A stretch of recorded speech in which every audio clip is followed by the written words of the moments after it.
नमस्कार, आप सभी का स्वागत है हमारे YouTube channel TET pass all पर। हेलो। हाँ सर, नमस्ते सर। हाँ जी, नमस्ते। सर, काफी दिन से फोन लगा रहे सर, आपकी बात मुलाकात नहीं हो रही थी सर। आज बहुत खुश है, कम से कम आपसे बात हो रही सर। और ठीक है ना सर? बताइए। सर, वो हमारे नेताजी हैं जो जितेंद्र शाही जी हैं सर। अच्छा, आप शिक्षा मित्र हैं। जी जी जी जी जी। हम्म। तो सर उनका वो बता रहे हैं कि एक्सीडेंट हो गया सर। हमें बड़ा तकलीफ है सर। तो हम सर पूछ रहे थे कि क्या ये बात सही है, एक्सीडेंट हो गया सर उनका? भाई, फेसबुक पर तो लिखा जा रहा है और फोटो डाला जा रहा है और सहयोग मांगा जा रहा है। जी जी। तो जो आप देख रहे हैं वही हम भी देख रहे हैं। बाकी ऊपर वाला जानता है क्या सही है क्या गलत है। सही बात है सर। तो ये असल बात सर, ये जो नेता लोग हैं ना, तो हम्म। इनसे सबसे हमारा विश्वास जो है बहुत कुछ हट गया है अब इनसे, इन लोगों से। एक तो तरफ आप कह रहे हैं कि विश्वास हट गया है, दूसरी तरफ आप कह रहे हैं उनका एक्सीडेंट होने से तकलीफ है। तकलीफ सर, अब उसी तरह फिगर से भेज दिए हैं कि तकलीफ तो थोड़ा होता ही है सर। लेकिन अब क्या किया जाए, भगवान जाने, जो जो कुछ होगा ऊपर वाला जाने। आप सिर्फ अपने जो शिक्षा मित्र के नेता हैं उन्हीं को जानते हैं। और हम जो है, चाहे वो शिक्षा मित्र हों, चाहे अनुदेशक हो, चाहे बीएड हो, बीटीसी, डीएलएड, कोई ग्रुप हो, कोई संगठन हो, जी जी जी। सभी के नेताओं को जानते हैं। जी जी जी जी। और जब से हम जो है जी इस शिक्षा विभाग के सारे संगठनों को करीब देख रहे हैं 10 साल से लगभग। जी जी और ऐसा कोई नेता नहीं है जी जिसने हराम का खाया हो और सुख चैन से जी रहा हो। जी। बिल्कुल सही बात है, बिल्कुल सही। देर सवेर ही सही, कुछ न कुछ ऐसी घटनाएं चाहे उसके साथ हो, चाहे उसके परिवार में होता ही रहता है। जी जी जी तो जो भी हराम का पैसा खाएगा, यहाँ जी लोग परेशान हैं, महंगाई है, बेरोजगारी है। अभी लॉकडाउन लगा हुआ था। कोरोना चल रहा था। लोग जी ऐसे ही परेशान हैं, 2 4 10 हज़ार रुपए आ रहे हैं, उसमें भी ये लोग जो है मांग मांग करके जी जी अपना घर सर। चलाते हैं। अभी रिसेंटली आप लोगों में एक थे कोई बाबा जी, वो 3 3 हज़ार रुपए मांगे थे, यज्ञ करेंगे। जी जी जी जी। नाम नहीं याद आ रहा है इस वक्त, क्या नाम है उनका। वो जो बाबा जी गोरखपुर के थे सर। अब जहाँ के भी हों, कोई हैं, नाम नहीं याद आ रहा, राजू दास शायद नाम है। जी जी जी, राजू दास जी, राजू दास महाराज जी जी। तो यज्ञ हो गया उनका। नहीं हुआ सर, यज्ञ नहीं हो पाया उनका। बताइए, 1,72,000 शिक्षा मित्र। सर हम भी उसमें पैसा दिए थे, 1,000 रुपए। 1,000 आप भी दिए हैं। हाँ हाँ सर, हम वही भी दिए वही पैसा। जा रहे थे काउंट कराने कि अगर 1,72,000 में से मात्र हम 10,000 लोगों को लेते हैं कि 1,72,000 में से 10,000 लोगों ने भी 1 1 हज़ार दिया होगा, जी तो जी जी। बंदे के पास कितने पैसे आ गए आप कैलकुलेट कर लीजिएगा। बिल्कुल सही कह रहे हैं आप सर, सही बात सर। ठीक है। जी और उतना पैसा कमाने में किसी भी सरकारी कर्मचारी की ज़िंदगी निकल जाएगी। जी जी और वहाँ जो है सिर्फ़ एक पोस्ट डाल देना है नेतागिरी करके, और उतना पैसा आ गया, ना कोई यज्ञ हुआ ना कुछ। और जी। अगर यज्ञ हो भी जाता तो उससे क्या नौकरी मिल जाती? नहीं सर, कहाँ नौकरी मिली या किसी कोई नौकरी मिलती है सर? तो फिर आपने क्या सोच कर के 1,000 दे दिया? अरे सर, अब संगठन का दबाव था कि दे दीजिए दे दीजिए। अब उसमें प्रभु श्री राम को जोड़ते थे कि वो वहाँ भगवान हनुमान जी हैं, उनके नाम से यज्ञ हो रहा। सर हमने कहा चलो भगवान जी के नाम से दे दो, दे दिया गया। हाँ। अब कोई सर अगर कोई भगवान का नाम ले लेता है उसमें, तो हुँ। भाई हम भी हिंदू धर्म के हैं, रहने वाले हैं सर। तो हम कहते हैं कि चलो ठीक है, भगवान की कृपा। फेसबुक पर आपने पोस्ट पढ़ा होगा कि जी ये जो है इस पोस्ट को देख कर के जो है तुरंत शेयर कीजिए तो ये होगा, जी और जो है शेयर नहीं करेंगे तो जी ऐसा-ऐसा होगा। जी तो बहुत सारे लोग शेयर करते रहते हैं। हमारे जी पास भी अक्सर आता रहता है। जी। तो जो भी हमें व्हाट्सएप करता है या कहीं मैसेज में देता है तो उसको तो पहले तो 10 गालियाँ मिलती हैं, अब पोस्ट डिलीट होता है। तो हाँ जी। हम तो पढ़े लिखे आप भी हैं, जी इतना जी तो जी समझते हैं कि फ़ेसबुक, व्हाट्सएप पे शेयर करने से कोई चीज़ ना अच्छा हो जाएगा ना बुरा हो जाएगा। आपको अगर पूजा पाठ करना है, जी सर, सही बात कह घर रहे में हैं। आपने मंदिर बनाया होगा वहाँ कीजिए, बाहर जाइए, बड़े-बड़े मंदिर बने हुए हैं, आपके गाँव में, शहर में मंदिर बने होंगे वहाँ कीजिए, जी गरीबों जी। में दान कीजिए, कि किसी के कह देने से आप कुछ भी कर देंगे। सही बात है सर। तो हमें तो अगर कोई इस तरह से कहता है तो उसको तो गालियाँ मिलती हैं। जी सर। तो दिमाग से काम लीजिए। और अभी जो ये जो मान लेते हैं, चलिए अगर उनका दुर्घटना हुआ है इस तरह का, जितेंद्र शाही एक्सीडेंट हुआ है, तो इसमें सहयोग, अभी आपके साथ कोई घटना हो जाए, हमारे साथ कोई घटना हो जाए, जी क्या ये जी। जितेंद्र शाही आकर के जो है सहयोग करेंगे? कभी नहीं करेंगे सर, नहीं करेंगे सहयोग। तो कितने साथी लोग चले गए हमारे, कभी सहयोग नहीं किया उन लोगों का। तो ये लोग कोई सहयोग वयोग नहीं करते हैं। अगर कर भी देंगे तो लाखों करोड़ों रुपए लूट रहे हैं, उसमें 2-4-10 हज़ार रुपए अगर कहीं कर भी देंगे कोई बड़ी बात नहीं है। लेकिन ये लोग जो है जानते हैं कि हमसे जो है लाखों लोग जुड़े हुए हैं, हजारों जी लोग जुड़े हैं। तो अगर एक्सीडेंट हुआ है तो चलो भैया एक पोस्ट डलवा दो, या उनके संगठन वाले जान ही रहे हैं कि इनका नाम है ही, चल ही रहा है, चलो एक पोस्ट डाल दो, खुद ही जो है लोग आने लगेंगे, सहयोग करने लगेंगे। तो ये सब एक्सीडेंट अगर हुआ है तो भी, नहीं हुआ है तो भी, ये लूट का एक तरीका है दोनों ही कंडीशन में। बिल्कुल सही कह रहे हैं आप सर। भाई इतने सारे शिक्षा मित्र हैं, हर किसी के साथ कुछ न कुछ हो रहा होगा, उनके घर परिवार में हो रहा होगा। क्या हर शिक्षा मित्र जो है फेसबुक पर अपने दुख दर्द जो है पूरी कहानी लिख ही रहा है क्या हर बार? सही बात है सर। ये लोग लेकिन छोटा सा अगर खरोच भी लगेगा तो भी लिख देंगे। अभी तो मान लीजिए बड़ी घटना सुनने में आ रही है। जी तो जितने भी नेता वेता हैं, रिकॉर्ड उठाकर देख लीजिए, आज तक जी इनके कराने से कुछ नहीं हुआ है। जी जी। जिस दिन कोई नेता कहे कि फला तारीख को हम धरना करेंगे, और फला तारीख को ही धरना करे, और फला तारीख को ही, उसी तारीख को जी गवर्नमेंट लिखित में ऑर्डर कर दे जो आपकी मांग है, जी सर। तो मानिएगा कि हाँ इस धरना से लाभ हुआ है। सही। अगर अगर आज धरना हो रहा है, कल हो रहा है, 6 महीने से हो रहा है, साल भर से हो रहा है, और किसी एक दिन कोई काम हो गया, अब कोई जी कहे कि हम लोग के धरना से, हम लोग के प्रयास से हुआ, हम लोग के कोर्ट कचहरी करने से हुआ, तो वो जी झूठ बोल रहा है। जी जी। क्योंकि वो तो अपना नाटक कर रहा था, कभी धरना कर रहा है, कभी कोर्ट कचहरी कर रहा है, कभी कुछ कर रहा है। एक दिन गवर्नमेंट अपना जो काम करने वाली थी वो काम की, तो बस क्रेडिट लेने आ गए कि हमने कराया है। तो ये लोग उसमें क्या है, इनके करने कराने से कुछ नहीं होता, इनके हाथ में कुछ नहीं है। अगर जितेंद्र शाही के हाथ में होता या किसी के हाथ में होता कुछ, तो जी जी। आज ये जो है 10,000 ना पा रहे होते। सही बात सर। और जितने नेता आज बने हैं उसी में देख लीजिए कि टेट भी नहीं पास कर पा रहे हैं। जी सही बात सर इनकी कहते योग्यता का आकलन इसी से लगा लीजिए। हैं। हाँ, सही बात सर। अच्छा, दूसरी बात, दूसरी तरफ देखिए, चाहे वो कोई नेता हो किसी संगठन का, जी जिस दिन जो वो चाहता है वो चीज हो जाता है, उसका नाम उसमें आ जाता है, बाकी लोगों का हो न हो वो छोड़कर चला जाता है। जी उदाहरण हम आपको हजारों दे सकते हैं। एक हिमांशु राणा का नाम आप जानते होंगे। जी जी जी। अच्छी वो तरीके जो से। है जैसे ही नियुक्ति पाया, क्या किसी के लिए रुका? अब कुछ वो नहीं। क्या कहता है, अब कुछ नहीं होने वाला है, सारा मैटर खत्म हो गया, अब कुछ नहीं होगा किसी का। यानी जी जिस दिन नियुक्ति मिला, जैसे भी मिला, जिस भी रास्ते से मिला, खुद लिया और निकल लिया। जी, सही बात है। अच्छा, अब बी टेट में ही एक दूसरा नाम हम ले रहे हैं, शायद आप ये नाम न सुने हो, एक है विजय यादव। जी जी। अभी नाम पहले, नहीं। हाँ, तो वो पहले बी टेट में लूट कर रहा था, फिर बाद में 69,000 भर्ती आई तो उसमें प्रयास किया, और उसमें भी नहीं हुआ, रह गया।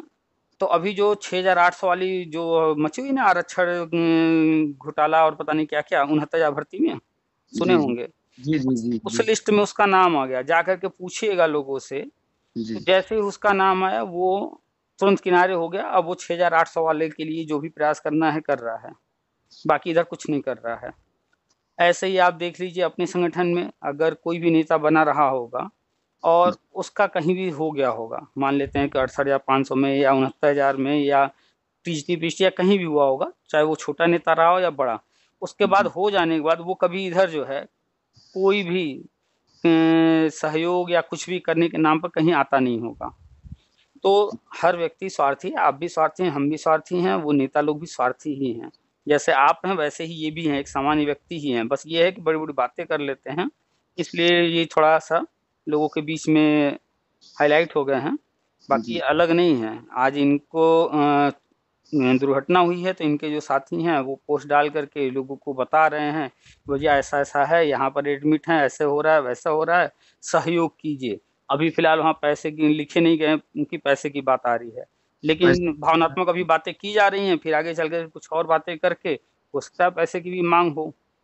ये तो जी। आदत में इन लोग के है ना, खून में है कि पैसा तो माँगेंगे ही। सही कह रहे हैं आप सर। कभी कभी सर हम आपकी बात अगर यूट्यूब पर जब सुनते थे ना सर, हुँ। तो हम बिल्कुल टेंशन में होते थे। जब आपकी बात हम सुनते थे तो मानो कि ऐसा लगता था कि भगवान आपको भेज दिए हैं। हमको बिल्कुल संतुष्टि मिल जाती थी आपकी बात पर। मतलब आप रोते हुए आदमी को आप खुश कर देते हैं सर।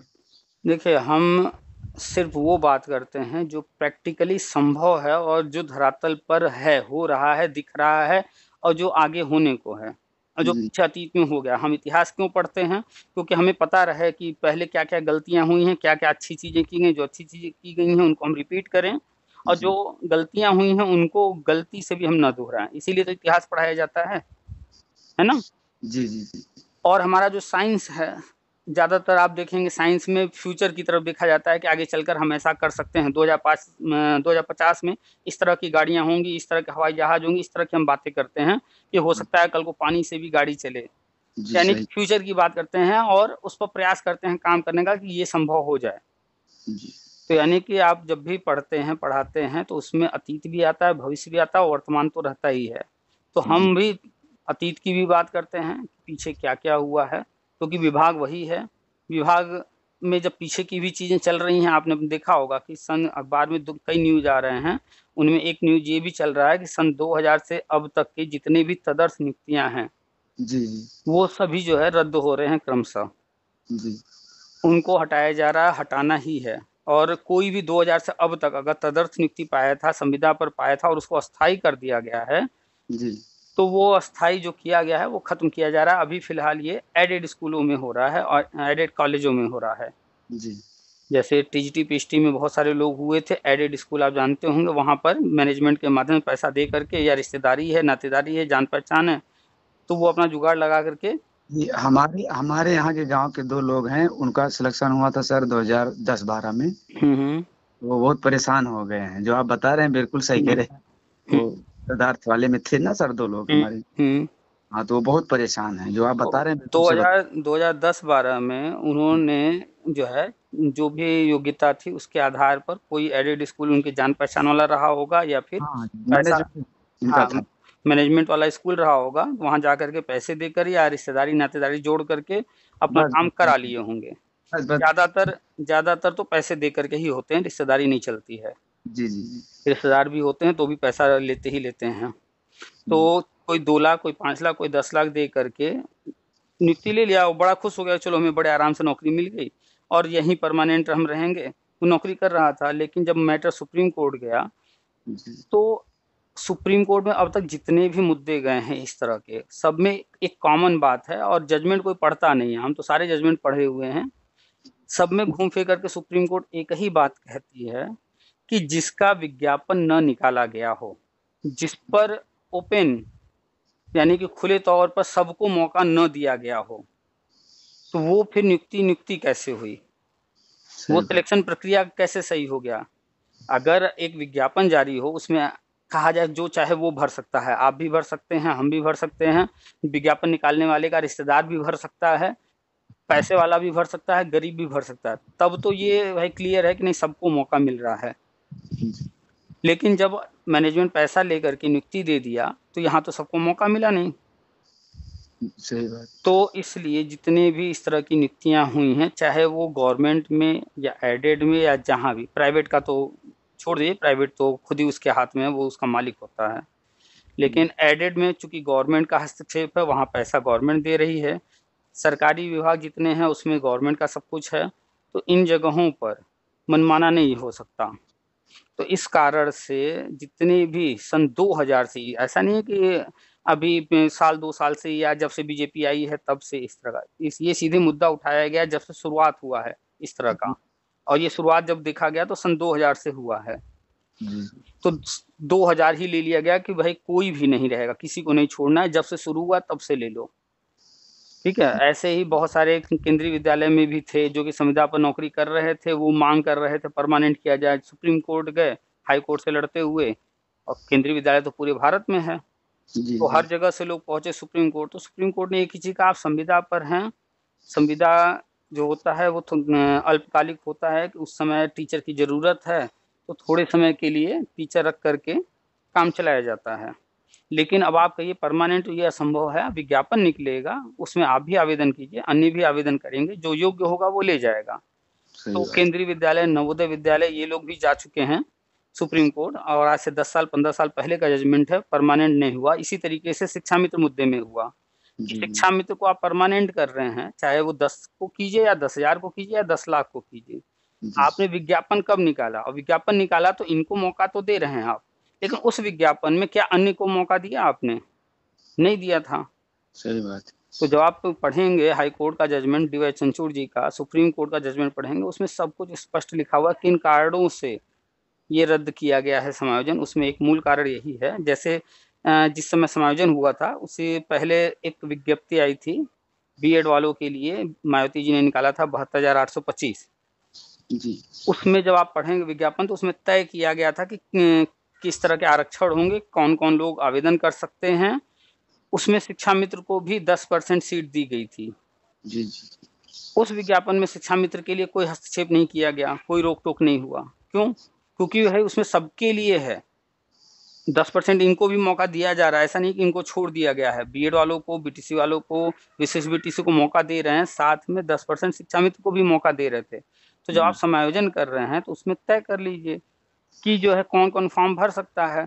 शिक्षा मित्र आपके कर्मचारी हैं, पहले से पढ़ा रहे हैं संविदा पर, तो आप इनको वेटेज दे देते, या कुछ अतिरिक्त और जो कुछ लाभ देना चाहते वो लाभ दे करके इनको थोड़ा सा किसी तरीके से मौका देकर आगे कर लेते, लेकिन मौका सबको तो देते। तो एक तो गलती ये किया गया था समायोजन में, दूसरा आप जान ही रहे हैं कि टेट वाला समस्या था, तीसरा जी जो था सबसे बड़ी समस्या वो होता है कोई भी काम करने से पहले राज्य को केंद्र से अनुमति लेना होता है, जी अब वो नहीं लिया गया था। तो यही सारी चीज़ें हम बताते हैं कि कहाँ क्या गलतियाँ हुई हैं। विभाग कोई चीज़ कर रहा है तो क्यों कर रहा है, कोई चीज़ नहीं कर रहा है तो क्यों नहीं कर रहा है। समझने वाले को अब समझ में आए या ना आए वो अलग बात है।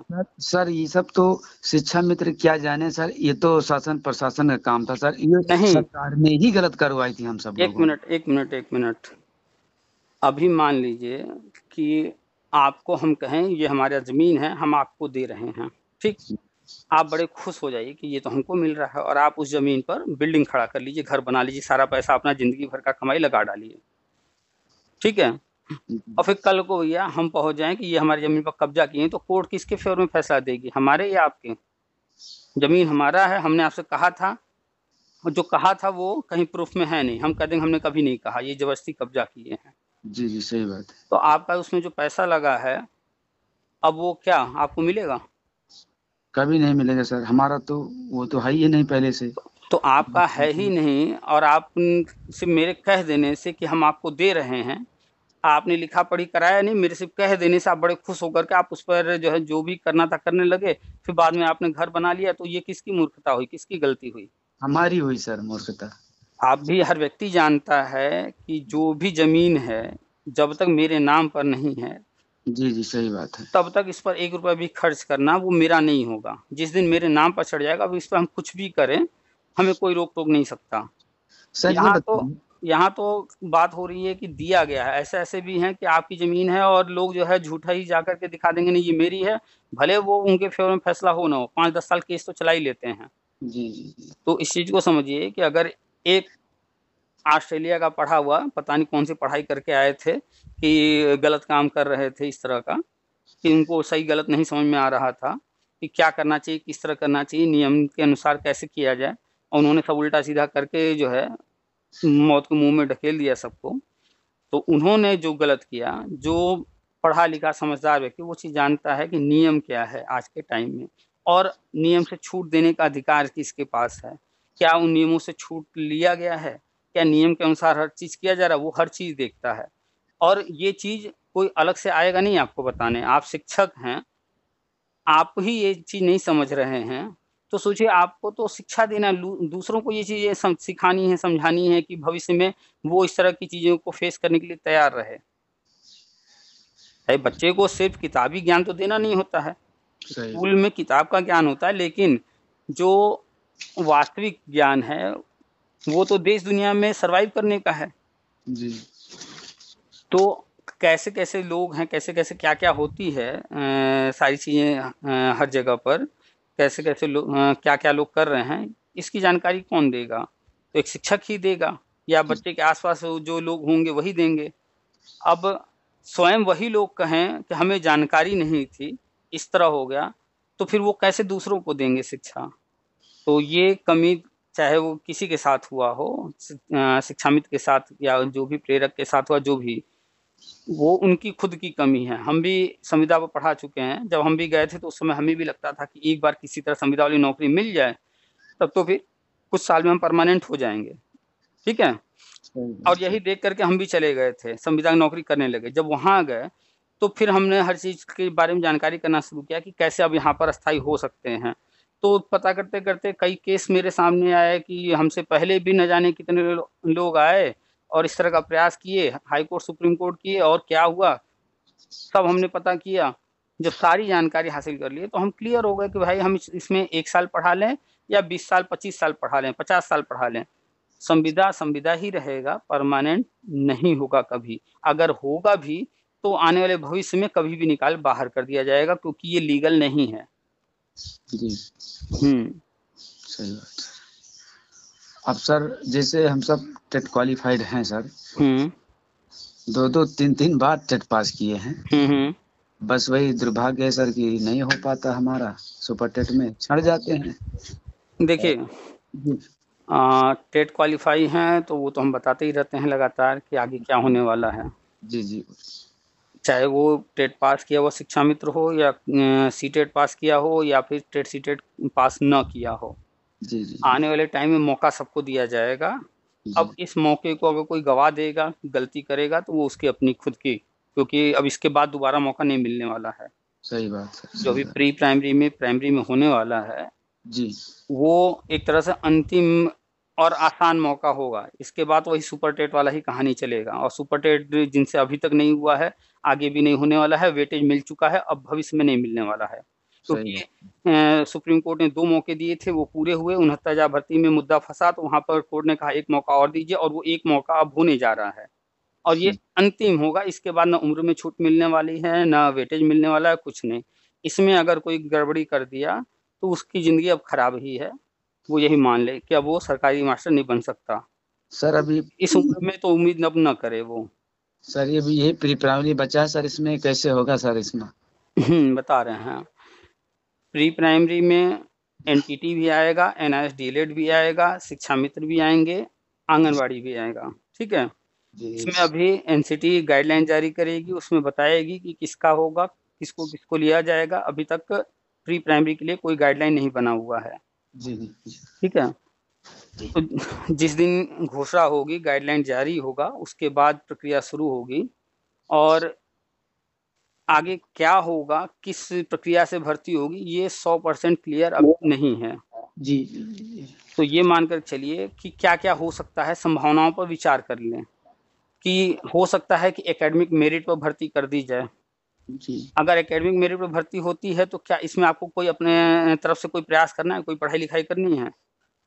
नहीं करना है सर इसमें। तो ये इसमें आपका कोई जो है प्रभाव नहीं रहेगा। जो होना होगा, क्योंकि सारे हाई स्कूल इंटर आप पास कर चुके हैं, अब उसमें कोई आप फेरबदल नहीं कर सकते। जी।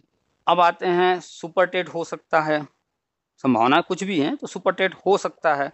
तो अगर सुपर टेट होता है तो पढ़ाई करना पड़ेगा, और मेरी जानकारी में सुपर टेट अभी नहीं होगा यहाँ पर। जी। अब तीसरा आगे जो संभावना बनता है वो है कि राष्ट्रीय शिक्षा नीति में लिखा हुआ है इंटरव्यू डेमो, और स्पष्ट लिखा है उसमें, इफ बट कहीं है ही नहीं, ठीक है। तो इंटरव्यू डेमो हो सकता है, तो इसके लिए भी करना पड़ेगा पढ़ाई। और चौथा हो सकता है कि डायरेक्ट ले लिया जाए ऐसे ही, उसमें भी कुछ नहीं करना है। तो जिसमें कुछ नहीं करना है तो उसके लिए तो सोचना ही नहीं है, जब होगा तो हो जाएगा, अच्छी बात है। अगर इंटरव्यू डेमो होता है तो उसकी तैयारी एक दिन में तो होगी नहीं, पहले से करनी पड़ेगी। इसलिए अभी से इंटरव्यू डेमो के हिसाब से कक्षा 8 तक के सारे विषय तैयारी करते रहिए। टेट पास कर ही लिए हैं, जी। ठीक है। तो इधर ऐसे हो जाएगा, और प्राइमरी में भी होना है तो दोनों में ही इंटरव्यू डेमो होने की लगभग मान चलिए कि 100% संभावना है। नहीं होता है तो बहुत अच्छी बात है, तैयारी करते रहिए। जी। कब से हैं आप शिक्षा मित्र? सर हम 1 नवंबर 2004 से हैं सर। 2004। और समायोजन कौन से वर्ष में शुरू हुआ था? समायोजन सर हमारा दूसरे बैच में हुआ था सर। सन बताइए कोई। तो जो उस समायोजन की नियुक्ति तिथि सर हमारा है 11 मई 2015। 2015। और जो ट्रेनिंग शुरू हुई थी वो 2013 में ना? जी जी 2013 में शुरू हुई थी। तो 2004 से 2013 के बीच में आपने कभी ये सोचा कि चलो हम भी बीएड कर लेते हैं, बीटीसी कर लेते हैं, डीएलएड कर लेते हैं, कभी इस तरह का विचार मन में आया था? सर बीटीसी तो कर चुके थे, जो हुआ था ये वाला, क्या? यही जो बीटीसी सरकार कराई थी हमारा, हम्म। तो हमारा हो गया था। नहीं, तो ये तो सरकार ने 2012-13 के आसपास शुरुआत किया, उसके पहले? जी उसके पहले तो कभी हम सोचे नहीं थे, जो आप बता चुके ना सर पहले हम्म। ना, पहले कि हम जब संविदा में गए थे तो ऐसा लगता था कि अब हम कैसे चले यहाँ, उसमें अंदर जाएंगे तो कैसे परमानेंट होंगे, बस उसी के चक्कर में हम पड़े थे सर। एग्जैक्टली, हम यही आपको बताना चाह रहे हैं कि जितने भी शिक्षा मित्र हैं वो ये तो कहते हैं कि हम सन 2000 से हैं, 2001 से हैं, 2004 से हैं, 20 साल से हमें सरकार ऐसा कर रही है, वैसा कर रही है। लेकिन वो ये भूल जाते हैं अपनी कमी निकालना कि समायोजन की शुरुआत हुई है 2012-13 के आसपास, जी जी और जब वो ज्वाइन किए थे तब से लेकर के 5 साल 10 साल गुजर चुके थे, जी और जी उन्हीं के सामने बीएड वाले नौकरी पा रहे थे, बीटीसी वाले भी नौकरी पा रहे थे, विशिष्ट बीटीसी नौकरी पा रहा था, डीएलएड वाला नौकरी पा रहा था। तो उनके दिमाग में ये नहीं आया कि हम जो 2-4 हजार पा रहे हैं, अगर हम भी परमानेंट हो जाएं ये पढ़ाई करके, तो जो उन लोग को मिल रहा है 8 हजार, 10 हजार, 15 हजार, जो भी उस वक्त रहा हो वेतन, तो उतना हमें भी मिलने लगे। उस वक्त तो नहीं आया, उस वक्त गांव में हैं, 1000-2000 मिल रहा है, उसी में सुख चैन में जी रहे थे कि चलो हम तो हो ही गया, मेरा काम चल ही रहा है। तो पहली गलती तो सारे शिक्षा मित्रों खुद की है कि उन्होंने कभी सोचा ही नहीं कि हमें आगे भी बढ़ना है।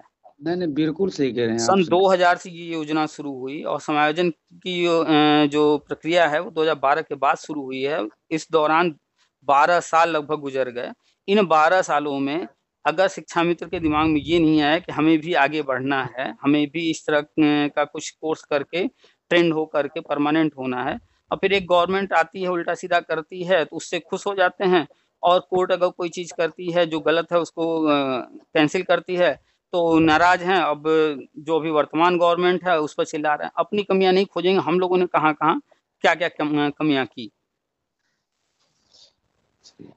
तो आपको आगे बढ़ना है, आपका भविष्य आपके हाथ में है। आप अगर जो है अपने लिए सोचेंगे, जो भी शिक्षा मित्र 2011 में जो भर्ती आई थी, उस भर्ती के आने तक जो भी इक्का दुक्का रहे होंगे, बहुत सारे लोगों ने उसमें नियुक्ति पाया है। 10% 72,000 का 7,000 के आसपास होता है, और मेरी जानकारी में करीब 5-6 हजार शिक्षा मित्र नियुक्ति पाए थे। तो वो जो 5-6 हजार नियुक्ति पाए थे 2011 वाली भर्ती में, सर जो शिक्षा में समझदार था, पढ़ रहा था, वो उसका हो गया था। एग्जैक्टली वही जा रहे हैं कहने कि उसमें जो 5-6 हजार नियुक्ति पाए थे, तो वो शिक्षा मित्र भी रहे, और उन्होंने वहीं पर मतलब रुका नहीं कि हमें बस यहीं रुकना है, संविदा पर ही चलना है। वो साइड में बीएड, बीटीसी, डीएलएड जो भी कर सकते थे वो कर रहे थे, और करने के बाद उन्होंने टेट भी पास किया था, और उस भर्ती में मौका मिलने पर वो वहां निकल भी गए। जी जी निकल गया। और इतना ही नहीं, अभी सब कुछ हो जाने के बाद 2 मौके दिए गए, उसमें भी भाई सारे शिक्षा मित्रों के लगभग जो है समान कंडीशन है। जी फिर भी 68,500 में लगभग 7-8 हजार लोग पाए नियुक्ति, 69,000 में 7-8 हजार के आसपास नियुक्ति पाए हैं। तो ये भी तो करीब 15 हजार लोग प्रयास किए और नियुक्ति लेकर के अब क्या वो कहते होंगे समायोजन करो, मानदेय बढ़ाओ? वो तो नहीं कहते होंगे, वो तो अपना सैलरी पा रहे हैं, 40,000, 50,000, 60,000 जो भी इस वक्त मिल रहा हो उनको। बिल्कुल वो सुख की जिंदगी बीत रहा है उनका सर।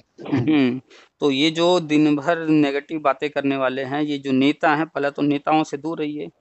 वो सर आपसे वही बातें करेंगे ताकि आपकी जो मन में दुख दर्द है सर उसको बोलिए। जिस दिन से हम नेताओं की बातें को और उनके नेताओं के चक्कर हम छोड़ दिए थे, उस दिन से हम टेट पास हो गए सर। एग्जैक्टली, जिस दिन आप जो है इन नेताओं का चक्कर छोड़ देंगे, आपके आसपास जो भी शिक्षा मित्र या अन्य लोग हैं या फेसबुक पर, व्हाट्सएप पर जुड़े हैं, उनकी बातों को ध्यान देना छोड़ देंगे, जी क्योंकि वो नेगेटिव बातें कर रहे हैं। जी जी बिल्कुल नेगेटिव बातें बहुत व्हाट्सएप मैसेज करते रहते हैं सर, उसको देखे से एकदम दिमाग खराब हो जाता है। एक सामान्य व्यक्ति आज अभी जो है चला जाए, अंबानी के साथ उठने बैठने लगे, दिन रात उनके साथ समय बिताने लगे, टाटा बिरला के साथ समय बिताने लगे, गारंटी है कि कल छोटा मोटा वो भी बिजनेसमैन अच्छा खासा बन जाएगा। जी बिल्कुल सही बात। क्योंकि वो उनके साथ जब उठेगा बैठेगा तो देखेगा कि वो दिन भर क्या करते हैं, कैसे बात करते हैं, कैसे सोचते हैं, किस काम को कैसे करते हैं, तो उसके अंदर भी वो चीजें आने लगेंगी।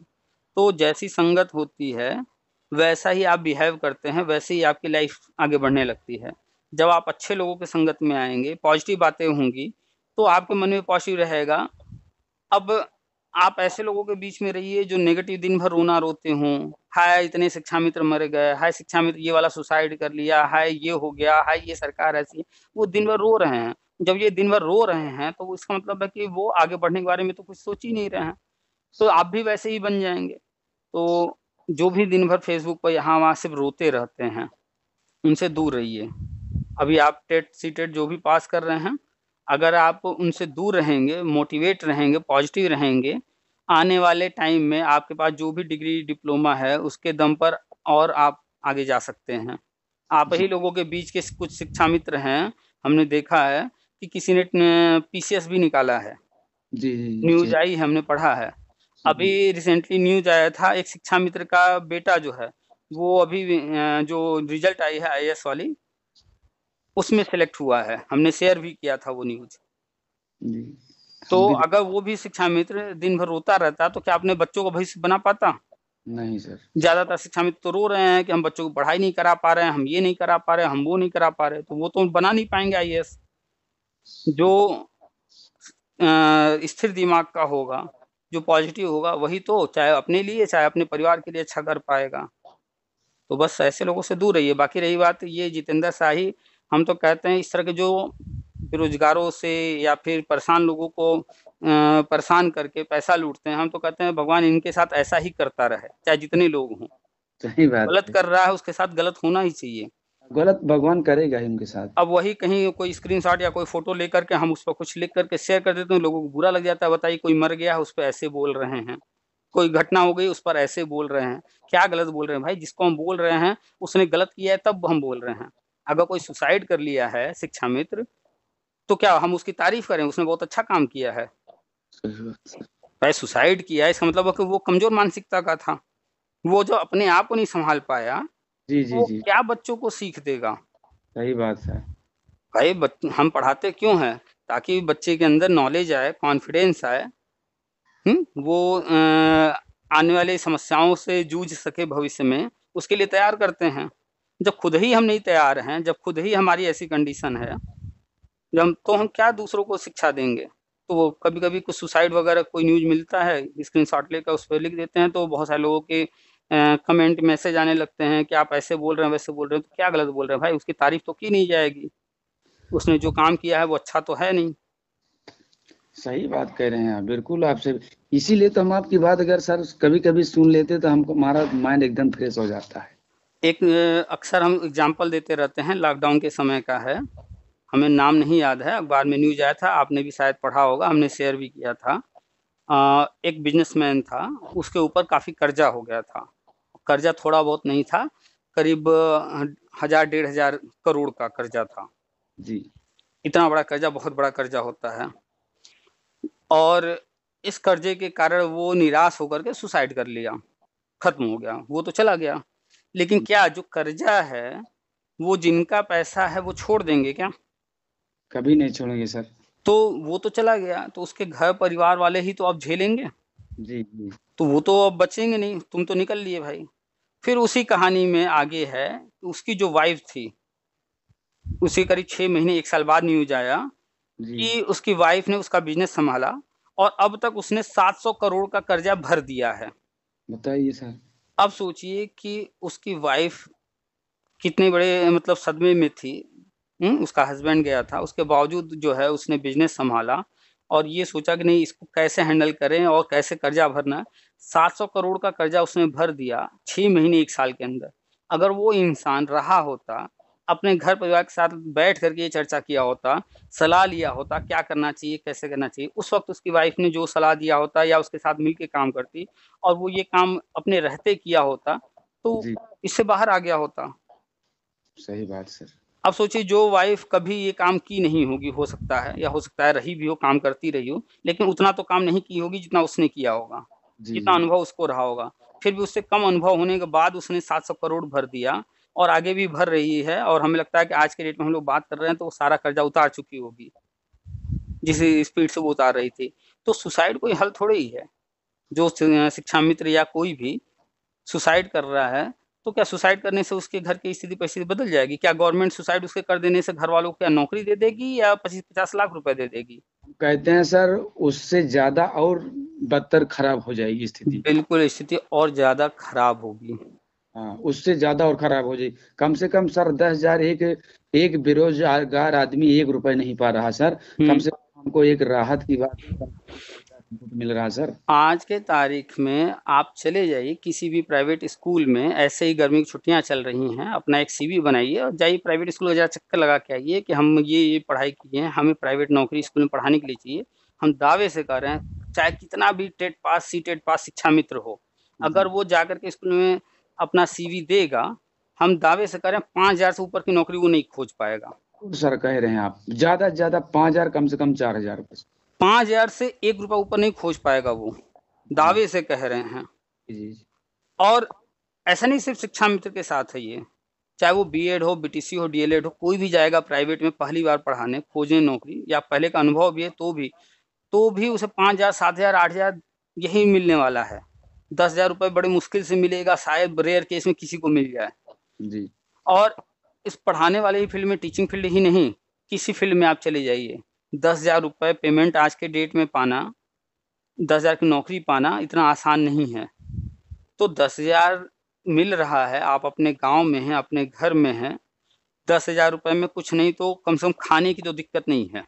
बिल्कुल सर, 10,000 में खाने पीने के लिए रेल है। और आप अपने घर में हैं, गांव में हैं, तो बहुत ज़्यादा अगर आपने अपने खर्चे नहीं बढ़ाए हैं तो एक औसत 10,000 रुपये में कोई भी परिवार जिसमें 2, 4, 5 सदस्य हों, उनका खर्चा एक मिनिमम जो रिक्वायरमेंट होती है, जो ज़रूरत होती है, वो सब पूरा किया जा सकता है।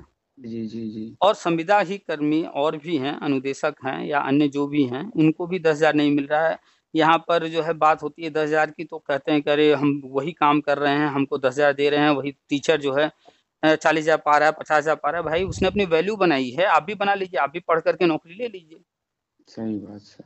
तो ये नहीं देखते हैं कि चाहे वो कोई जगह हो, प्राइवेट कंपनी में चले जाइए, वहीं एक कर्मचारी होगा जो कि 10,000 15,000 पा रहा होगा, वहीं उसी कंपनी में एक कोई कर्मचारी होगा जो काम कर रहा होगा, उसको लाखों रुपए दिए जा रहे होंगे। क्यों? आखिर क्या अंतर है दोनों में? तो अंतर ये है कि जो वो व्यक्ति जो लाखों रुपए पा रहा है, उसने अपनी वैल्यू बढ़ा ली है, उसने कुछ ऐसा किया है, कुछ ऐसा सीखा है, या कुछ ऐसा स्किल उसके अंदर है, कोई टैलेंट है उसके अंदर, जिसके कारण से उसे इतना पैसा मिल रहा है। कुछ तो खासियत है उसके अंदर, तभी वो लोगों से अलग है और ज़्यादा पेमेंट पा रहा है। और उसी कंपनी में अन्य लोग कम पा रहे हैं। हम ये जानना चाहते हैं सर, कब तक संभावित है कि हो सकता है सर ये? देखिए, डेट की एग्जैक्टली जो है वो कब होगा, क्या होगा, गवर्नमेंट ही इसके बारे में बता सकती है। हाँ, जो चीज़ें हो रही हैं, सामने होते दिख रही हैं, जिस स्पीड से कोई व्यक्ति चल रहा है, आप ही दौड़ेंगे तो आपको अपनी स्पीड मालूम है, हम किस स्पीड से दौड़ रहे हैं, तो आप अंदाजा लगा सकते हैं कि हमको उस स्थान तक जाना है तो कितना समय लगेगा। तो ऐसे ही कोई भी व्यक्ति चल रहा हो, दौड़ रहा हो, उसकी स्पीड को देख करके आप बता देंगे उसको वहां तक पहुंचने में कितना समय लगेगा। तो गवर्नमेंट जिस स्पीड से चल रही है, जिस स्पीड से नई शिक्षा नीति पर काम हो रहा है, तेजी से कायाकल्प और आंगनबाड़ी को प्री प्राइमरी में कन्वर्ट करना, स्कूलों को फर्नीचर और क्या क्या सुविधाएं देना, जिस स्पीड से हर चीज बदलाव किया जा रहा है। चूंकि बीच में लॉकडाउन कोरोना भी था, उसके कारण से काफ़ी चीज़ें जो है बैक हो गई हैं, स्लो हो गई हैं, तो फिर भी मांग चलिए कि कम से कम अभी जो है प्री प्राइमरी की शुरुआत होने में जुलाई या उसके आगे चला जाएगा।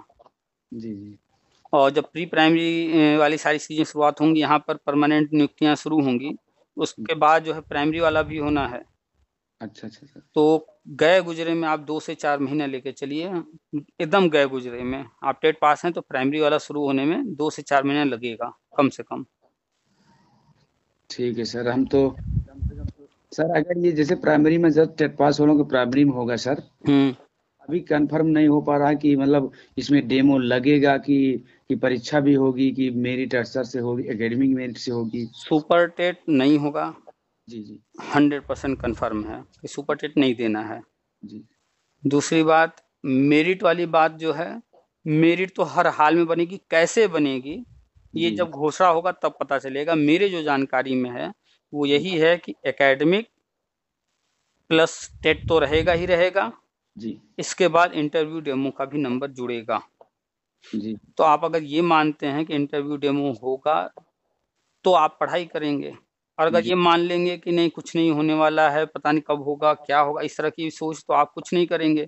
और जिस दिन घोषणा होगी तो घोषणा होने के बाद पता नहीं 10 दिन मिलेगा कि 1 महीना मिलेगा कि कितना मिलेगा, और उसमें आप कितनी तैयारी कर पाएंगे वो आप जानते हैं। सर, जो जो इंटरव्यू डेमो होगा सर, इसका सिलेबस मतलब किस स्तर से तैयार किया जाएगा सर? कहाँ से, मतलब कैसे आ सकता है क्वेश्चन, कैसे पूछा? देखिए, जिस समय सुपर टेट हो रहा हो जी और सुपर टेट की जगह इंटरव्यू डेमो हो, जी जी तो आप कैसे सोच सकते हैं कि सुपर टेट से लो रहेगा वो? जी जब भी रहेगा सुपर टेट का सिलेबस आप मान कर चलिए अधिकतम उससे ऊपर तो नहीं जाने वाले हैं। लो अगर होता है तो अच्छी बात है, सामान्य चीजें पूछी जाती हैं तो और अच्छी बात है, लेकिन ये तो कंफर्म है ना कि जो सुपर टेट में आता है उससे ऊपर नहीं जाने वाले हैं। जी तो सुपर टेट को ही मान लीजिए कि उससे ऊपर नहीं जाने वाले हैं, अधिकतम वो है, तो सुपर टेट का सिलेबस उठा लीजिए, उसके अनुसार पूरी तैयारी कर डालिए।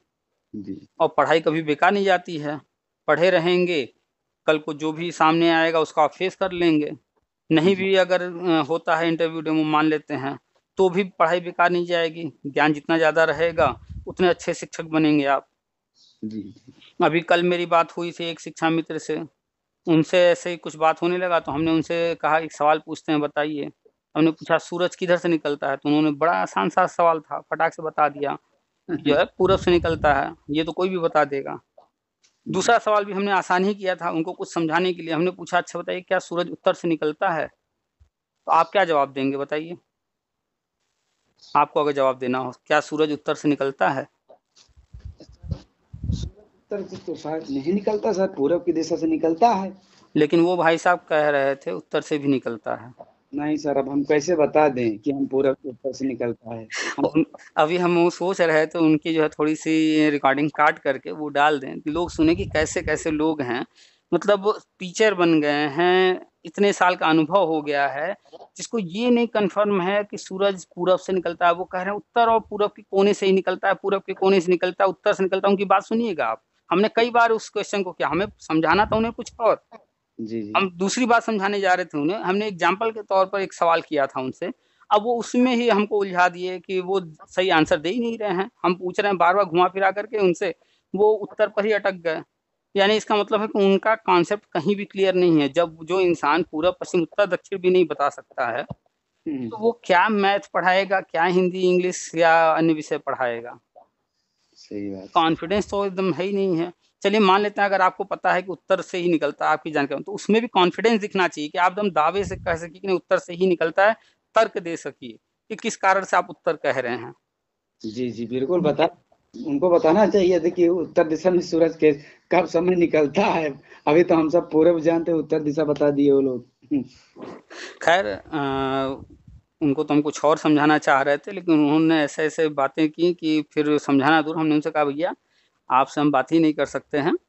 जो इंसान इतनी छोटी सी बात भी ना क्लियर कर पाए, अब उससे हम बड़ी बड़ी बातें, जैसे लग रहा था कि क्लास 1 के बच्चे को हम इंटर का सिलेबस पढ़ा रहे हैं, ऐसा लग रहा था उनसे बात करते हुए, कि इनको हम जो बातें बता रहे हैं गवर्नमेंट से संबंधित, ये कहाँ समझ पाएंगे? जो इंसान क्लास 1 की चीज़ें न जानता हो उससे क्लास 12 की चीज़ें कहाँ समझ में आएंगी? सही बात। किसी क्लास 1 के बच्चे को उठा करके क्लास 12 में बैठा दीजिए, क्या कंडीशन होगी उसकी? वही कंडीशन उनकी थी। बिल्कुल सर। तो कुल मिलाकर के अभी सर, एक एफएलएन वाली ट्रेनिंग चल रही थी। हाँ हमारी ट्रेनिंग हो गई सर उसमें। अच्छा, तो अभी सभी जिलों में नहीं हुई है, जी जी क्योंकि विभाग में बहुत सारी चीज़ें चलती रहती हैं, तो कुछ चीज़ें जो तय हैं कि ये चीज़ें होनी है, ट्रेनिंग का उससे कोई विशेष लेना देना नहीं है, लेकिन प्री प्राइमरी से संबंधित जानकारी दी जा रही है, कुछ चीज़ें गवर्नमेंट करके तब आगे बढ़ेगी। जी तो एफएलएन वाली अभी ट्रेनिंग हर जगह कंप्लीट नहीं हुई है, ये कंप्लीट हमें लगता है कि अब स्कूल खुलेंगे जून लास्ट या जुलाई में, उसके बाद एडमिशन वगैरह अभी पूरा ये भी नहीं हुआ है, एडमिशन भी चलना है, कुछ समय और चलेगा। ये और बताइए सर, हम्म जैसे टेट वालों का सर उस प्री प्राइमरी में हो सकता है, और सर जो टेट नहीं पास है उनका मतलब प्री प्राइमरी में होगा सर उनका? जो टेट सीटेट पास हैं वो प्राइमरी में जाएंगे, और जो टेट सीटेट पास नहीं कर पाए हैं वो प्री प्राइमरी में। इसी वजह से क्लास 1 और 2 को, चूंकि पूरे भारत में शिक्षा मित्र हैं और ये कंडीशन यूपी की ही नहीं पूरे भारत की है, तो इसको ध्यान में रखते हुए 1-2 को जो है उठाकर कर दिया गया है प्री प्राइमरी में। उसके पीछे कारण क्या है कि प्राइमरी के लिए टेट हर हाल में चाहिए ही चाहिए, जी हाँ, और बिल्कुल। ऐसा संभव नहीं है कि किसी एक गुट को जो है सिर्फ छूट दे दिया जाए। छूट देने का प्राविधान है, लेकिन छूट जब दिया जाएगा तो किसी एक को देंगे, दूसरे को नहीं देंगे, फिर विरोध होगा। शायद सर हमको तो ऐसा लगता है कि केंद्र सरकार, राज्य सरकार ने इस शिक्षा मित्रों की समस्या को दूर करने के लिए ही प्री प्राइमरी प्राइमरी को लाया है, हमको तो ऐसा लगता है। अब समझने वाले इस बात को समझेंगे कि 1-2 को जो कि प्राइमरी में हमेशा से रहा है, और जी, प्री प्राइमरी जब नई शुरुआत हो रही थी तो क्या जरूरत थी 1-2 को प्री प्राइमरी में ले जाने की। बस आप बस सर। चाहे कोई स्कूल देखिए प्राइवेट में भी, तो जी, वहां पर 1-2 प्राइमरी में ही मिलेगा। यही नियम था, यही हमेशा चला आ रहा है। और जी, प्री प्राइमरी जब शुरुआत हो रही थी तो 3 नई कक्षाएं शुरू करनी थी, वो नया कर देते शुरू। लेकिन जी, 1-2 को स्पेशली प्राइमरी से उठाकर प्री प्राइमरी में ले जाने का जो कारण बना है, वो आरटी एक्ट में जो लिखा हुआ है कि प्राइमरी के लिए टेट अनिवार्य है, जी, तो उस टेट से छूट देने का कोई और विकल्प नहीं था, आसान रास्ता। तो सबसे बढ़िया 1-2 न रहेगा प्राइमरी में, न इस तरह की टेट वाली मजबूरी आएगी सामने। फिर इनकी जो अपनी मांग है कि हमें परमानेंट किया जाए, उसको करने के लिए रास्ता बनाने का और कोई विकल्प था ही नहीं। जी, तो अब जो लोग समझ रहे हैं उनको तो समझ में आएगा, नहीं बाकी तो वही कहेंगे कि मोदी जी ने कहा था, अपना वादा पूरा नहीं किए, बात से मुकर गए, योगी जी ने कहा था नहीं किए, ये गवर्नमेंट ऐसी है वैसी है। वो तो रोने वाले रोते रहेंगे। जो योगी जी ने कहा, प्रधानमंत्री, माननीय प्रधानमंत्री जी ने कहा, मुख्यमंत्री जी ने कहा, वो वादा वो पूरा करेंगे, हमको विश्वास है। आने अभी वाले समय में हम्म पूरा समय, और यही सर जो चल रहा है सिस्टम, हम्म एक दिन यही जो है प्रकाशित हो जाएगा। खुद ही समिति एक दिन समझेगा कि हाँ, सरकार ने जो कहा था उसको पूरा किया। हो जाने के बाद सबको समझ में आ जाएगा। अभी चूंकि हुआ नहीं है, इसलिए जो है नेगेटिव हैं लोग। और अभी बजट आया है यूपी का, जी, जी, अभी उस पर बहस वगैरह चल भी रही है। उस जी, बजट में स्पष्ट लिखा हुआ है कि जो इनका संकल्प पत्र रहा है चुनाव का, जी, उसमें से जो 97 पॉइंट हैं, उन 97 पॉइंट को ध्यान में रख कर के बजट तैयार किया गया। वो 97 पॉइंट पर काम करना शुरू कर दिए हैं। सिर्फ 3 पॉइंट कोई ऐसा होगा जो अभी तुरंत नहीं हो सकता होगा, जी, तो वो बिल्कुल। भविष्य में होगा। तो अगर मान लेते हैं कि वो 3 नहीं भी होते हैं तो भी 97 कर देना बहुत बड़ी बात होती है। जी, अब लोग कहेंगे कि हमें इससे क्या लेना देना। भाई आप जाकर पढ़िए संकल्प पत्र, उसमें क्या क्या लिखा है, उसमें भी शिक्षा विभाग का पूरा जिक्र है, उसमें क्या क्या वो करने वाले हैं, लेकिन जी, कोई पढ़ना नहीं चाहेगा। जी, हमने जबकि अभी 2 दिन पहले उनका संकल्प पत्र व्हाट्सएप पे सभी ग्रुप में शेयर किया है कि भैया पढ़ लो, और वो भी हाईलाइट किया है कहाँ कहाँ वो क्या क्या स्पेशल करने वाले हैं। जी, उन्होंने कहा था टैबलेट देंगे, देखिए बट रहा है टैबलेट। जो भी बीटीसी वाले हैं या ग्रेजुएशन वाले हैं, बहुत सारे लोगों फोटो डाल रहे हैं, टैबलेट मिल रहा है उनके कॉलेज में, बट रहा है। सर हाँ, बट रहा है सर। एक चीज और है सर, खुशी हमको खुशी हो रही है सर हम्म कि कम से कम वो विधानसभा के अंदर माननीय शिक्षा मंत्री ने हम्म छात्रों को तो अपने मुंह से शिक्षा का अनुपात में तो जोड़ा, तो सर हमें बहुत खुशी है, कम से कम जोड़ तो दिया। देखिए जो अनुपात जोड़ा जा रहा है उस पर हम कई बार चर्चा कर चुके हैं। वो अनुपात जो है पूरे प्रदेश के बच्चों को लेकर के और शिक्षकों को जोड़ा जा रहा है, जबकि अनुपात जो जोड़ा जाना है वो स्कूल लेवल पर होना है, क्लास लेवल पर होना है। जी, अब किसी स्कूल में कितने बच्चे हैं उसके आधार पर टीचर वहां रखे जाएंगे, या पूरे प्रदेश का देख करके। जी, जहाँ जिस विद्यालय में जितने छात्र हैं उसी बेस पे वहाँ टीचर रखे जाएंगे। ये तो प्रक्रिया जिसमें होनी है। तो अभी जो एक लेटर वायरल हो रहा है उसमें पूरे प्रदेश की संख्या जोड़ी गई है, छात्रों की, टीचरों की। वो एक मोटा मोटा हिसाब है और उससे कोई निष्कर्ष नहीं निकलता है। जी, तो जो हर कक्षा में एक शिक्षक योजना है, तो पहले उससे क्या करना होगा कि हर क्लास के लिए एक जो है रूम तो बनाना पड़ेगा। अभी तो ऐसे बहुत सारे स्कूल हैं जहाँ पर सभी क्लास के लिए 1 2 3 4 5 के लिए अलग अलग कमरे नहीं हैं। नहीं है सर, नहीं है, तो सही जब हमें ये योजना लागू करना है कि हर कक्षा के लिए एक शिक्षक, तो उन कक्षाओं को अलग-अलग बैठने की व्यवस्था भी तो हर जगह होनी चाहिए। जी, अलग अलग, तो सही। पहले क्या करना पड़ेगा? हर कक्षा के लिए एक शिक्षक देना ज़रूरी है या पहले जो है हर कक्षा को अलग-अलग कमरे देना ज़रूरी है? पहले सर व्यवस्था उसको करना जरूरी है, व्यवस्था की अलग अलग कमरा बन जाए। तो वही व्यवस्था तो हो रहा है। अभी तो कुछ दिन पहले न्यूज़ आई थी, हमने वो भी शेयर किया कि हर कक्षा के लिए एक कमरा योजना शुरू हो चुका है और कमरे बनाए जा रहे हैं जहाँ पर कम हैं।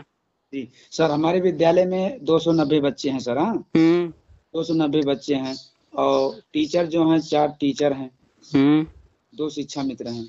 हुँ। मान चलिए सर, हमारे क्लास 1 में मैं पढ़ाता हूँ, हमारे विद्यालय में बहुत हम लोग मेहनत करते हैं, बच्चों के साथ मेहनत तो करते हैं। क्लास 1 में कितने बच्चे हैं? हमारे क्लास 1 में सर इतने से 32 बच्चे हैं। 32 हैं, ठीक। क्लास 2 में? क्लास 2 में हैं 57। 57। अब बताइए जी, बहुत। 32। अरे, हमारे विद्यालय में छात्रों की संख्या बहुत ज्यादा है और हम सर मेहनत भी करते हैं। और जुलाई जून में 16 जून को विद्यालय खुल रहा है, देखिए सर हम सब घर घर जाएंगे। तो जो ये बताइए कि एक कक्षा में एक टीचर के लिए 30 बच्चे संभालना ही बहुत बड़ी बात होती है। मानक जो है 30 या 35 का, उसके अनुसार मान लीजिए आपकी क्लास में 32 हैं, वो तो ठीक है, चलिए संभाल लेंगे। लेकिन जहाँ 57 बच्चे हो गए, क्या वहाँ 2 सेक्शन होना चाहिए कि नहीं? बिल्कुल होना चाहिए सर, अगर 2 सेक्शन हो जाए तो पढ़ाने में बड़ा आनंद आएगा सर हम सर। तो अभी जो है शिक्षक पर न ध्यान देके गवर्नमेंट जो कर रही है वो कायाकल्प के तहत हर कक्षा के लिए एक कमरा, इसके बाद जो मानक है 30 बच्चों वाला, उसके अनुसार सेक्शन बनाए जाएंगे। फिर जब जी सेक्शन बन जाएंगे तो फिर काउंट होगा कि हर स्कूल पर कितने टीचर की जरूरत है। फिर वो जी। काउंट करने के बाद तब जो है शिक्षकों की नियुक्ति शुरू करेंगे। हाँ सर, जो सही कह। सामान्य भर्तियां हैं 68,000 69,000 जो कोर्ट का ऑर्डर था वो अपना चल रहा है साइड में, जी वो हो रहा है, वो हो गया है। अभी तक एक साइड में कोर्ट ऑर्डर के अनुसार 2 मौके दिए जा रहे थे, वो भर्तियां की जा रही थी और दूसरी तरफ विद्यालयों में सुधार किया जा रहा था। तो अभी ट्रेनिंग वेनिंग या जो कुछ चल रहा है वो सब चलता रहेगा ऐसे ही, थोड़ा सा समय और लगेगा। कमरे बन रहे हैं, फिर इसके बाद बच्चों को अनुपात के अनुसार बांटा जाएगा। 30 का अनुपात है तो एक कक्षा में 30 रखे जाएंगे, 2-4 ऊपर नीचे होते हैं कोई बात नहीं। लेकिन 57 बच्चे इस तरह से कक्षाएं नहीं चलेंगी, उसको 2 सेक्शन बनाया जाएगा। और फिर उसके बाद जब सेक्शन बन जाएंगे सारे, हर कक्षा के लिए अलग-अलग रूम जब हो जाएगा, तब उसके अनुसार फिर टीचर की काउंट होगी कि इस विद्यालय पर कितने टीचरों की आवश्यकता है। कम से कम हर कक्षा में एक टीचर तो चाहिए ही चाहिए ताकि कोई कक्षा कभी खाली ना रहे। सर, बिल्कुल सही बात और है। मानक ये भी कहता है कि एक एक्स्ट्रा टीचर वहाँ हर वक्त हर स्कूल पर होना चाहिए। वो क्यों होना चाहिए? ताकि कभी कोई छुट्टी पर है तो कोई भी क्लास रुके ना। हाँ, रुकिए ना सर, एडजस्ट कर लें एक दूसरे और से। दूसरी बात, टीचर को कंटिन्यू लगातार सुबह से शाम तक 8 घंटे 6 घंटे जो भी स्कूल चल रहा है, लगातार अगर पढ़ाएंगे तो वो कॉपी चेक करना या अन्य टीएलएम बनाना वो काम कब करेगा। तो जी इसलिए उसको प्रतिदिन 1 या 2 पीरियड ऑफ खाली दिया जाए। तो खाली देने के लिए अगर एक टीचर बैठेगा तो वो जिस क्लास उसको मिलने वाला था उस क्लास के लिए कोई तो चाहिए, तो एक एक्स्ट्रा टीचर भी चाहिए। तो अभी वो मानक अब लागू नहीं कर रहे हैं, वो भी होगा। अभी ये रहे कि हर कक्षा के लिए एक कमरा और जितने बच्चे हैं उनको अनुपात अनुसार अलग-अलग सेक्शन में बाँटेंगे। इसके बाद काउंट होगा कि कुल कितने टीचर कहाँ-कहाँ आवश्यकता है स्कूल वाइज़, वहाँ पर आंकड़े जुटाए जाएँगे। ये इतना ही नहीं, प्रिंसिपल भी और लाइब्रेरियन भी, चपरासी, इस तरह के भी जो भी पद वहाँ पर सृजित किए जाएँगे, वो भी बनाए जाएँगे और वो भी सारे पद भरे जाएँगे। और अभी आप देखेंगे कुछ ही महीने में ये सारी विज्ञप्ति जारी होगी, सारे लोग फॉर्म भरेंगे और काफ़ी बड़े पैमाने पर भर्तियाँ होंगी। जी तो थोड़े दिनों के बाद बस, थोड़े दिन बाद सब कुछ चेंज होगा। धीरे-धीरे हो ही रहा है, आप देख ही रहे हैं क्या-क्या बदलाव हो गया। जी जी, सही बात, सही आप बात। तो वहीं हैं, आपने देखा होगा कि पिछले 5 सालों में क्या-क्या बदलाव हुआ है। जी, चलिए और बताइए? सब ठीक है सर, आपसे बात करने के लिए हमें बहुत खुशी हुई। कम से कम इतने दिन से ना बात करते करते मोबाइल फोन नंबर नहीं पकड़ा, आज हमारी किस्मत थी कि आज हमने कहा कि सर आज दोपहर को फोन करेंगे। सर हो सकता है कि सब जो है आराम से लेटे होंगे, आज कोई टेस्ट ना होगा, पकड़ लेगा, और पकड़ लिया फोन मेरा। चूंकि एक दिन में एक दो लोगों से ही बात कर पाना संभव है, तो अब जिनसे भी बात हो जाए एक दो कॉल रिसीव होता है, जी और जी। इसीलिए रिकॉर्डिंग डाल दिया जाता है कि हर किसी से बात करना संभव नहीं है। अब 35,000 लोग जुड़ चुके हैं, अब कैसे संभव है अगर हर कोई बात करना चाहेगा तो कैसे बात हो जाए। तो बिल्कुल सर। इसीलिए रिकॉर्डिंग डाल देते हैं कि वही बातें हैं, सब लोग हाँ, सुन लें। कम से कम आज हमको, पहले से आपकी जब बात कर सर उसमें सुनते थे तो हमको बड़ा आनंद आता था, इंटरेस्टिंग अच्छा अच्छा। दूर हो जाता था हमारा। और बिल्कुल आप कहते हैं, बिल्कुल आप सत्य बात बताते हैं। अब लोगों बस को भी सलाह भी देते हैं कि वो भैया जो बताते हैं वो बिल्कुल सटीक बात बताते हैं। अब लोग कहते हैं कि अरे बहुत बहुत कुछ कहते हैं। भाई, हम तो स्पष्ट कहते हैं कि हमारे हाथ में कुछ नहीं है, आपके हाथ में कुछ नहीं है, कोर्ट के हाथ में कुछ नहीं है, नेताओं के हाथ में कुछ नहीं है। सही है। हाथ में है किसके? सब कुछ गवर्नमेंट के है। सब और कुछ। अगर आप ये चाहो कि गवर्नमेंट के गले पर जो है आप चाकू रख करके काम करा लो, ये भी संभव नहीं है। धरना करके करा लो, ये भी संभव नहीं है। कभी कोर्ट नहीं, से आप जो है ये कहो कि हम करा लेंगे, तो वो भी संभव नहीं है।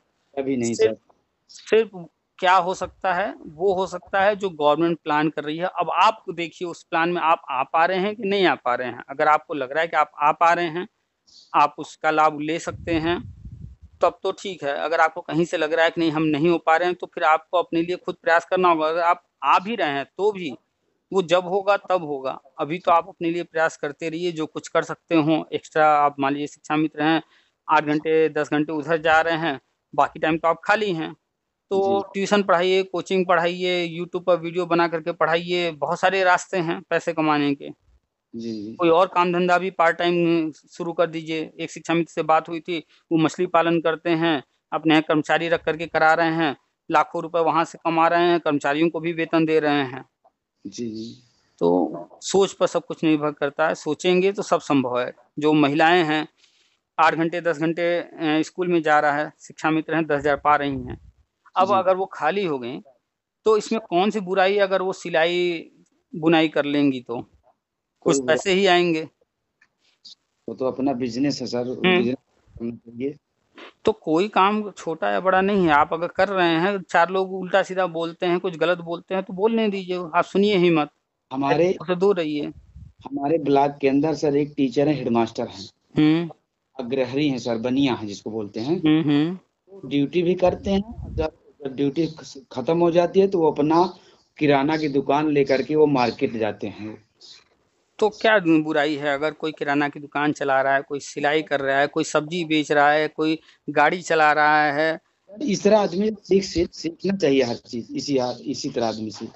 भाई, अभी नगर पंचायत जो है स्वीपर की जो है वैकेंसी निकालती है, नाली साफ करना है, झाड़ू मारना है। आप देखिए वहां पर बीटेक वाले, पीएचडी वाले फॉर्म भरते हैं। हम्म। हम्म। तो वो तो काम जो करने के लिए तैयार हैं, इतने बड़े बड़े डिग्री वाले, तो उससे तो बेहतर है ना कि हम बनिया हैं या बनिया नहीं भी हैं, कुछ भी हैं, तो अगर किराना की दुकान चला रहे हैं, मछली पालन कर रहे हैं, गाय भैंस रखकर दूध बेच रहे हैं, सिलाई उलाई कर रहे हैं, या गाड़ी वाड़ी चला रहे हैं, कुछ भी कर रहे हैं, तो किसी से भीख तो नहीं मांग रहे ना, कहीं चोरी डकैती तो नहीं कर रहे हैं ना। बिल्कुल सर, सही बात। तो अगर कोई रिक्शा भी चला रहा है, तो हमें तो लगता है कि बहुत अच्छा काम कर रहा है वो। भाई, मेहनत कर रहा है ना वो। कोई अगर मजदूरी का काम कर रहा है, कहीं घर बना रहा है या सामान ढो रहा है, उसमें भी क्या खराबी है? मेहनत करके वो पैसा लेगा। सही बात सर। अब जो ये जितेंद्र शाही टाइप के लोग हैं, अब ये तो सीधे चोर डकैत है ना। तो चोर डकैत, नेता लोग चोर डकैत चाहिए सर सब। तो जब जानते हैं नेता चोर डकैत होते हैं, तो इनको क्यों अच्छा मानते हैं? अच्छा उसको मानिए ना जो रिक्शा चला रहा है, जो सब्जी बेच रहा है, जो किराना की दुकान चला रहा है, कपड़े सिल रहा है, जो भी कर रहा है, उनसे तो अच्छा वो है ना। कम से कम झूठ तो नहीं बोल रहा, लोगों को गुमराह तो नहीं कर रहा। जो भी अपना काम कर रहा है वो साफ साफ बता रहा है, भैया ये शर्ट आप सिलवाएंगे तो हम 200 500 जो भी उसका है लेंगे। सर जब सुप्रीम कोर्ट से निरस्त हो गया था मैटर हमारा सबका, हम्म तो यही जितेंद्र शाही ने सभी शिक्षा मित्रों को आह्वान किया था लखनऊ के लिए। हम्म में कम से कम 40-50 हजार शिक्षा मित्र वहां पहुंच गए थे 2-3 दिन के लिए, ठीक है सर। हम्म। एक राज प्रताप आईएएस पूर्व अधिकारी थे, वो बेचारे वहां से आए, और वो इस पर से कहा था कि देखिए ये सुप्रीम कोर्ट का मैटर है और सरकार इस पर विचार विमर्श करेगी, उसके बाद कुछ कार्रवाई की जाएगी इस पर। अब तक मैं आपको हम 17,000 वेतन मैं आपको दे रहा हूँ। अरे ये नेता बदतमीज जो है उस 17,000 को अस्वीकार कर दिया, पैसा नहीं। ये कह रहा था कि हमको बिना टेट हमको टीचर चाहिए। तो पार्टी मानती थी कि कम से कम जहाँ उतना नहीं मिल रहा कम से कम उसका आधा तो मिल रहा है, इसको ले लीजिए। ये नेता लोग इतना हरकतबाजी करके शिक्षा मित्र चाहते, वो बेचारे कागज दिया तो ये कागज मंच पर के फाड़ दिया वहां से। तो अपने पैर पर तो कुल्हाड़ी मारे, लेकिन ये नहीं देखे कि हमारे हम सिर्फ अपना ही नहीं, हमारे जो पीछे 50,000 लाख लोग खड़े हैं उसे वही बात को तो कर हमको। और सर सुने, उसके बाद दूसरे दिन वो मंत्री जी वो आए, IAS अधिकारी आए, राज प्रताप शाही जी, उन्होंने कहा कि जाओ तुमको जो कुछ करना हो करो, और 10,000 का जियो जारी करके चले गए। आज 10,000 में अटके हैं सब। तो यही होता है ना, जो मिल रहा है वो आप लीजिए, जो चीज आपके अधिकार क्षेत्र में नहीं है जबरदस्ती किसी से कितना करा लेंगे। और जब मैटर सुप्रीम कोर्ट से होकर आया हो, अगर तब वो 17,000 ले लिए होते तो आज शायद आज 5 साल के अंदर सरकार अगर 1,000 मानदेय बढ़ाती तो 18,000 हो ही जाता आराम से। बिल्कुल। लेकिन ये नेता लोग सब बेकार कर दिए सर। इसीलिए तो हम कभी कभी अब हम बिल्कुल नो इंटरेस्टिंग है नेता लोग से हमारी सब। वो आप बता रहे हैं बस उसी पे निर्भर है सर हम सब। तो इन नेताओं का चक्कर छोड़ दिए, चाहे वो कोई संगठन हो, आप देख लीजिएगा, हम तो सारे संगठन को देखते हैं। अपना भी जो BA टेट का है वहाँ भी देखते हैं, DLED BTC वालों का भी देखते हैं, नई भर्ती की मांग करने वालों का भी, शिक्षा मित्रों का भी, अनुदेशक का भी, सबका हम देखते हैं कौन क्या लिख रहा है और किसके करने से क्या हो जाता है। ये नेता लोग हमेशा कुछ न कुछ उठपटांग काम करते रहेंगे। अगर गवर्नमेंट कोई चीज किसी दिन करेगी तो कहेगी देखिए हमने करा दिया। जी बिल्कुल। बस इसी से ये जो है लोग, कुछ मूर्ख लोग हैं जो इनके भक्त बने रहते हैं, उनको लगता है हाँ भैया ने ये चीज कर दिया तो इन्होंने ही करा दिया। इनके ऐसा करने से, धरना करने से ही हुआ, नहीं तो होता ही नहीं। छोड़िए, अब काफी लंबी बात हो गई है, इन लोगों की चर्चा छोड़ा जाए। जी जी जी बिल्कुल बिल्कुल। चलिए ठीक है, फिर रखते हैं। थैंक यू सर, नमस्ते सर। नमस्कार।